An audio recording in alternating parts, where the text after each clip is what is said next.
నువ్వు ఫీల్ అయితే సారీ, నా ఉద్దేశం ఇది కాదని అర్థం చేసుకో, నాది నేను విత్డ్రా చేసుకుంటున్నాను.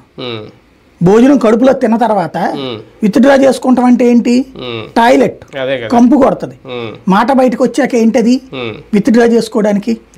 దాంట్లో అంటే కేటీఆర్ నోటీసులకు భయపడింది ఆవిడ, లేదంటే సరైన ఆధారాలు లేవు అందుకని విత్డ్రా చేసుకుందా? ఏం లేదు, కాంగ్రెస్ పార్టీ వాళ్ళు చెప్పారు, సీఎం చెప్పించి ఉంటాడు, లేదా సీఎంఏ చెప్పాడేమో, పీసీ చీఫ్ చెప్పాడని ప్రచారం చేశారు అని చెప్పి ఉంటారు. ఎందుకంటే అది ఎంత డ్యామేజ్ అవుతుందో తెలుసు కాబట్టి. అదేదో ఇక్కడతో అవ్వట్లేదు, జాతీయ స్థాయిలో చర్చకు వచ్చేసింది అది.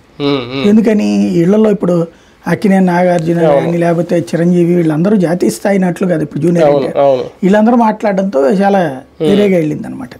సినీ ఇండస్ట్రీ మొత్తం కెలికేసి ఉద్దేశమా, లేదంటే అమాయకంగా ఏదో కేటీఆర్ ఒక్కడే టార్గెట్ చేశారని అనుకోవాలి వ్యాఖ్యలు? మన ఆవేశంలో అదుపు తప్పినటువంటి వ్యవహారం అది. కేటీఆర్ కోసమే మాట్లాడింది ఆవిడ. అవును అవును.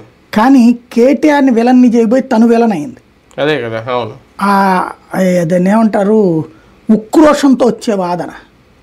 ఉక్రోషంతో ఎవడో పక్కన చెప్పుంటాడు. వీళ్ళకి ఎట్లా ఉంటుంది అంటే మంత్రులకి రాజకీయ నాయకులకి అందులో కాంగ్రెస్ పార్టీ వాళ్ళకి పక్కన 10 మంది ఉంటుంటారు. నా కొడుకుని అట్ట అయ్యక్క ఇట్లా అనక్క, నువ్వు అంటే అసలు వాసిపోద్ది అక్క, ఇట్లా మాట్లాడతారు. అయ్యో వాళ్ళు చెప్పిన పాయింట్స్ని బేస్ చేసుకుని ఇప్పుడు మాట్లాడేసింది. ఇవాళ మన రాజకీయాల్లో ఆంధ్ర తెలంగాణలో ఎలా తయారైందంటే నరం లేని